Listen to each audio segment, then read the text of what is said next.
खुशी होगी कि अगर वो रिकॉर्ड तोड़ दें मेरा।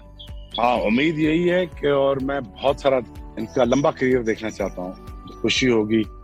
पिछले कुछ दिनों के पहले मुझे किसी को मुबारकबादें दे रहा था कि यार 20 साल हो गए आपके रिकॉर्ड को, तो तोड़ नहीं सका।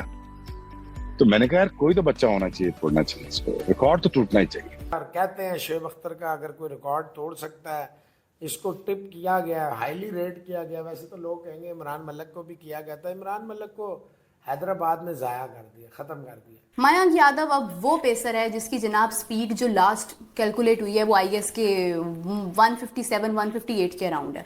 और आप ये देखें कि ये वो पेसर है जो डेफिनेटली एक बहुत टफ टाइम दे सके। अगर मैं बात करूं ऑस्ट्रेलिया के साथ, जब पर्थ के अंदर ऐसे जो प्लेयर्स होते हैं, ऐसे जो पेसर्स होते हैं, ये पर्थ में जाकर बहुत अच्छा खेलते हैं। अब ये मयंक यादव जैसे लड़का है, एक चीज़ मैं ज़रूर कहूँगा कि यार मुझे अफसोस ये ज़रूर हो रहा है कि 2 साल पहले उसको इमरान मलिक किसी तरह आया था आईपीएल के थ्रू, फास्ट 150 प्लस वाला बॉलर, कि मयंक यादव को पहली दफा इंडियन टीम के लिए बुलाया गया है आईपीएल में। मेरा ख्याल है 2 मैन ऑफ द मैच थे इनके, बड़ी जल्दी बाहर भी हो गए, इनको इंजरी हो गई थी। ये नाहिद राना से ज्यादा तेज है वो, ये बहुत तेज है भाई। नाहिद राना 150 तक नहीं जाता, नहीं 152 तक तो बड़े कम, ये 156-57 तक जाता है मयंक यादव। पर्थ जिसके ऊपर सबसे ज्यादा प्रॉब्लम पाकिस्तान को हमेशा आई है, ऑनेस्टली स्पीकिंग ये बंदा बहुत अच्छा खेल सकता है, बहुत अच्छा खेल सकता है, ये बहुत मार सकता है। इमेजिन करें कि यार अगर इमरान मलिक भी उसी तरह प्रोग्रेस करे और ये दोनों बच्चे जो हैं मतलब अवेलेबल हो खेलने के लिए, फुली फिट हो,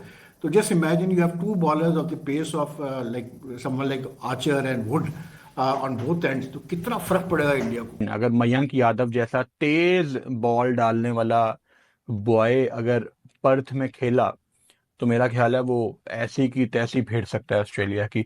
सो उस पॉइंट ऑफ व्यू से उनका इंडियन टीम के ड्रेसिंग रूम में आना, ये मेरा ख्याल है काफी एक अच्छी कॉल है। खुशी होगी कि अगर वो रिकॉर्ड तोड़ दें मेरा। हाँ, उम्मीद यही है कि और मैं बहुत सारा इनका लंबा करियर देखना चाहता हूँ। खुशी होगी। पिछले कुछ दिनों के पहले मुझे किसी को मुबारकबादें दे रहा था कि यार 20 साल हो गए आपके रिकॉर्ड को, तो तोड़ नहीं सका। तो मैंने कहा यार कोई तो बच्चा होना चाहिए, तोड़ना चाहिए इसको, रिकॉर्ड तो टूटना ही चाहिए। और मुझे खुशी होगी कि अगर वो रिकॉर्ड तोड़ दें मेरा। और रिकॉर्ड तोड़ते तोड़ते कहीं अपनी हड्डियां तोड़वा बैठे। बस मेरी ये दुआ होगी कि वो फिट रहे और इंजर्ड ना हो और बहुत सारा खेलते हुए मुझे देखने को मिलना चाहिए। 2-3 चीजें, जो 150 का जो मार्क है, जो मार्कर जिसे कहते हैं, 150 का मार्कर है, वो क्रॉस करने वाले कितने लोग रह गए? कुछ ही लोग रह गए। मयंक यादव की आई है ना जनाब, ये है 150 प्लस सेंसेशन। एनसीए ने इसको क्लियर किया, बड़ा मज़ा आएगा, बड़ा मज़ा आएगा। सही जनाब की आवाज़ें निकालता है। और कहते हैं शोएब अख्तर का अगर कोई रिकॉर्ड तोड़ सकता है, इसको टिप किया गया, हाईली रेट किया गया। वैसे तो लोग कहेंगे इमरान मलिक को भी किया गया था, इमरान मलिक को हैदराबाद में ज़ाया कर दिया, ख़त्म कर दिया।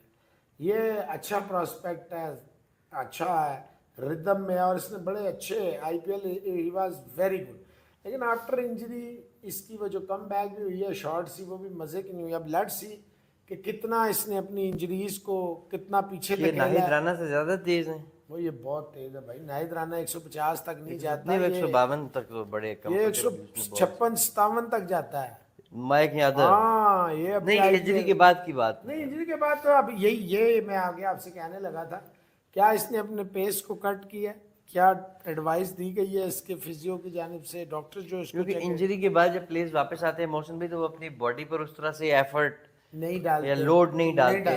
क्या कहते हैं, व्हाट डू यू सजेस्ट? बिल्कुल सही कह रहे हैं, इसीलिए तो मैं कह रहा हूँ कि देखने वाला होगा कि ये करते क्या है। मोहसिन भाई, आप जरा सूर्या कुमार यादव, अभिषेक शर्मा, सैमसन, रिंकू, पांड्या, पराग, मोहसिन भाई तो खौफनाक बैटिंग है। शिवम दुबे, फिर आप आ जाएं सुंदर, बिश्नोई, वरुण चक्रवर्ती, क्या जबरदस्त स्पिन। पराग, ये लोग स्पिन का वो अक्षर को नहीं रखा इन्होंने, कितना बड़ी बात है कि सीनियर्स को बिल्कुल साइड लाइन करके यंगस्टर्स हैं, यंग्स गन्स को आपने उतारा। अर्शदीप कंपैरेटिवली थोड़े से एक्सपीरियंस इसलिए हैं कि अर्शद को और मयंक को देख के इंटरनेशनल एक्सपीरियंस, अदरवाइज अर्शदीप भी यंगस्टर्स कैटेगरी में ही आते हैं। बिल्कुल आता है यंगस्टर, और ये बिल्कुल यंग टीम है, बिल्कुल यंग टीम है। अच्छा, इन्होंने अभी से जो अगला T20 वर्ल्ड कप है, आई गेस होना भी इंडिया में ही है।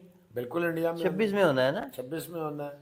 इन्होंने अभी से उसकी जो है ना वो ये टीम उसके लिए तैयार हो रही है, बिल्कुल हो रही है। क्योंकि अभी देखिए इन्हें इसमें पता है। कितनी डेप्थ है। मयंक यादव अब वो पेसर है जिसकी जनाब स्पीड जो लास्ट कैलकुलेट हुई है वो आईएएस के 157 158 के अराउंड है।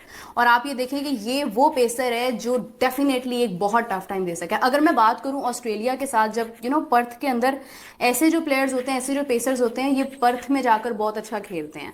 पर्थ जिसके ऊपर सबसे ज़्यादा प्रॉब्लम पाकिस्तान को हमेशा आई है, ऑनेस्टली स्पीकिंग, ये बंदा बहुत अच्छा खेल सकता है, बहुत अच्छा खेल सकता है, ये बहुत मार सकता है। लेकिन मुझे लगता है कि शायद डोमेस्टिक के ऊपर इनका फोकस ज़्यादा होगा। प्रॉब्ली ये नहीं पिक होंगे क्योंकि आगे 2025 में इंग्लैंड के साथ जब टेस्ट होना है तो फिर उसके लिए ये डोमेस्टिक खेलेंगे। लेकिन हो भी सकते हैं, और अगर होते हैं तो ये पर्थ में बहुत अच्छा परफॉर्म कर सकते हैं। अच्छा, इसके अलावा अगर हम हर्षित राणा की बात करते हैं, उनकी भी 140 के अराउंड जो है वो उनकी स्पीड है, 140 प्लस आई गेस के है। और उमरान मलिक जिनकी 155 के करीब इनकी भी स्पीड है। लेकिन बात वहीं आ जाती है कि अब आपने सिलेक्ट तो 11 ही करने हैं ना, मतलब अगर 15 का स्क्वाड है, 16-17 का भी स्क्वाड होता है, तो आपने सिलेक्ट तो उसमें से 11 लोग ही करने हैं। तो अब 11 में कौन कौन हो सकता है, मतलब बेस्ट आई गेस के बेस्ट स्क्वाड जो है वो उन्होंने अनाउंस किया है। बांग्लादेश के लिए क्या उनकी बेस्ट ऑप्शन क्या है? कोई एक भी ऐसा प्लेयर नहीं है इसके अंदर के जिसके बारे में हम ये कहीं नहीं वो हो सकता है। जैसे मैंने कहा कि उमरान मलिक हो सकता था, लेकिन already they have the best options. ठीक है, मतलब अब आप सबको ही शामिल नहीं कर सकते हैं। पाकिस्तान में अगर सब अच्छे हैं तो सब शामिल हो जाएंगे, देन प्लेइंग 11 आप किसकी बनाएंगे? फिर जब वो परफॉर्म नहीं करता आप फौरी तौर पर फैसला करते नहीं भाई वो होना चाहिए। तो you have to make strict decisions, and the best thing I like is that कि प्लेयर्स रिस्पेक्ट करते हैं जो डिसीजंस बनते हैं उनको। अब गौतम गंभीर, I am all for it, I am nothing critical about it, इसलिए क्योंकि यार आप कब ट्राई करेंगे आप अपने यंग प्लेयर्स को? अगर आप बांग्लादेश जैसी टीमों के खिलाफ मतलब जैसी टीमों को तो मुझे नहीं बोलना चाहिए डिसरिस्पेक्टफुल, लेकिन जैसे अगर आप बांग्लादेश जो वीकर टीम्स हम समझते हैं, बांग्लादेश, जिम्बाब्वे वगैरह, अगर इनके खिलाफ आप नहीं अपने नए लड़कों को डालेंगे तो फिर आप क्या मतलब स्ट्रॉन्ग टीम्स उन सीरीज में डालेंगे जहां मतलब मैटर कर मतलब there is no room for any experimentation. तो I think Gautam has taken a good मतलब डिसीजन। अब ये मयंक यादव जैसे लड़का है, एक चीज मैं जरूर कहूंगा कि यार मुझे अफसोस ये जरूर हो रहा है कि 2 साल पहले उसको उमरान मलिक किसी तरह आया था आईपीएल के through, fast 150 plus wala bowler, and he played a couple of times for India, but then he's just vanished from the scene. Now this fellow Mayank Yadav, इसने भी इस साल आईपीएल में बहुत impress किया लोगों को with his raw pace. He took wickets also, then he got injured. But the good thing is that when he got injured, NCA में इसकी पूरी सुपरविजन उसने वीवीएस लक्ष्मण ने की है इसके रिहैब की। अब VVS is director at the NCA, ठीक है। तो उसने जब तैयार समझा इसको 2 महीने का, इसको मतलब 2 से 2.5 महीने का रिहैब करवाया इसको मयंक यादव को, और अब उसको इंडियन टीम में डाला है। लेकिन आप इमेजिन करें कि यार अगर उमरान मलिक भी उसी तरह प्रोग्रेस करे और ये दोनों बच्चे जो हैं मतलब अवेलेबल हो खेलने के लिए, फुली फिट हो, तो just imagine you have 2 bowlers of the pace of like someone like Archer and Wood on both ends, तो कितना फर्क पड़ेगा इंडिया को। कि मयंक यादव को पहली दफा इंडियन टीम के लिए बुलाया गया है आईपीएल में। मेरा ख्याल है 2 मैन ऑफ द मैच थे इनके, बड़ी जल्दी बाहर भी हो गए, इनको इंजरी हो गई थी। फिर ये बीसीसीआई की जो एकेडमी है बेंगलुरु में, वहाँ अपनी इंजरी दूर करने गए और वहाँ एक और इनको इंजरी आ गई थी। अब ये मेरा ख्याल है बीसीसीआई ने डिस्क्लोज नहीं किया था, या मैंने पढ़ा नहीं कि इनको क्रिकेट एकेडमी में बेंगलुरु में किस चीज़ की इंजरी आई थी, मेरी नज़र से नहीं गुजरा, लेकिन वहां पे भी इनको इंजरी थी। तो डबल इंजरी थी, और कहीं ना कहीं बातें चल रही थी कि बॉर्डर गवास्कर ट्रॉफी के लिए हमें मयंक एक आधे टेस्ट मैच में भी मिल जाए तो बड़ी बात है। पर्थ में अभी जब बॉर्डर गवास्कर ट्रॉफी की आगे बात आएगी, अभी तो थोड़ी सी दूर है। मुझे लगता है एक जो ऐसा वेन्यू जहां इंडियन टीम को क्या सारी दुनिया को बड़ी मुश्किल होती है, वो पर्थ है। पर्थ में ऑस्ट्रेलिया रेड हॉट फेवरेट है, इसमें तो आप भी एग्री करेंगे। इस पे खैर बिल्कुल डिफरेंट टॉपिक है, लेकिन जस्ट इमेजिन अगर मयंक यादव जैसा तेज बॉल डालने वाला बॉय अगर पर्थ में खेला तो मेरा ख्याल है वो ऐसी की तैसी फेर सकता है ऑस्ट्रेलिया की। सो उस पॉइंट ऑफ व्यू से उनका इंडियन टीम के ड्रेसिंग रूम में आना, ये मेरा ख्याल है काफ़ी एक अच्छी कॉल है।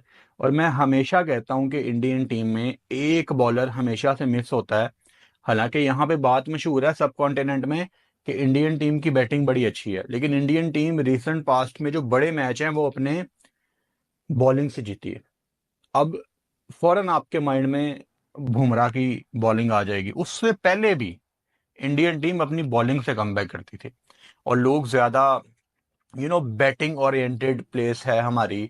यहाँ पे पहले पिछली जनरेशन सचिन को प्रेस करती थी, ये जनरेशन विराट को प्रेस करती है, तो बॉलर्स बेचारे कहीं पे पीछे रह जाते हैं।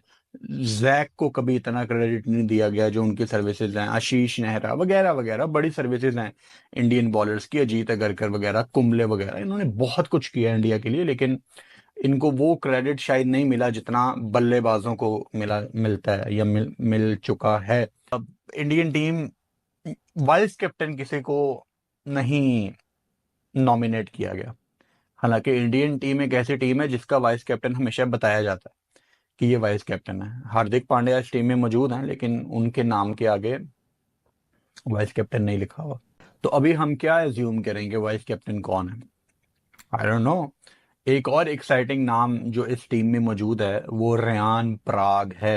हेलो दोस्तों, आपने इस रिएक्शन वीडियो में देखा कि पाक मीडिया मयंक यादव की गेंदबाजी को लेकर क्या बातें कर रही है। मयंक यादव का सिलेक्शन बांग्लादेश के खिलाफ होने वाली T20 सीरीज के लिए इंडियन टीम में कर लिया गया है। मयंक यादव ने IPL 2024 में लखनऊ सुपर जायंट्स की तरफ से खेलते हुए अपनी स्पीड और सटीक लाइन लेंथ से सबको अपनी तरफ अट्रैक्ट किया था। वह लगातार 150 प्लस गेंदबाजी कर रहे थे। एक गेंद तो उन्होंने लगभग 157 किलोमीटर पर आवर की स्पीड से फेंक कर दुनिया को चौंका दिया था। तब शोएब अख्तर ने मयंक यादव की तारीफ करते हुए कहा था कि इस बंदे में वह पोटेंशियल है जो कि उनके रिकॉर्ड 161.3 किलोमीटर पर आवर को बीट कर सकता है। मयंक यादव यदि इस T20 सीरीज में अपनी पुरानी लय के साथ बॉलिंग करते हैं और अच्छी परफॉर्मेंस देते हैं तो ऑस्ट्रेलिया के खिलाफ होने वाली बॉर्डर गावस्कर ट्रॉफी में उनको कंफर्म सेलेक्ट किया जाएगा। और यदि ऐसा होता है तो मयंक यादव कंगारुओं की धरती पर एक नए गेंदबाज नजर आएंगे, क्योंकि वहां का एनवायरनमेंट ही फास्ट बॉलिंग को सपोर्ट करता है। दोस्तों, पाक मीडिया से रिलेटेड ऐसे ही मजेदार इंटरेस्टिंग रिएक्शन वीडियो देखने के लिए वीडियो को लाइक कर चैनल को सब्सक्राइब करके बेल आइकॉन प्रेस कर लें। जय हिंद।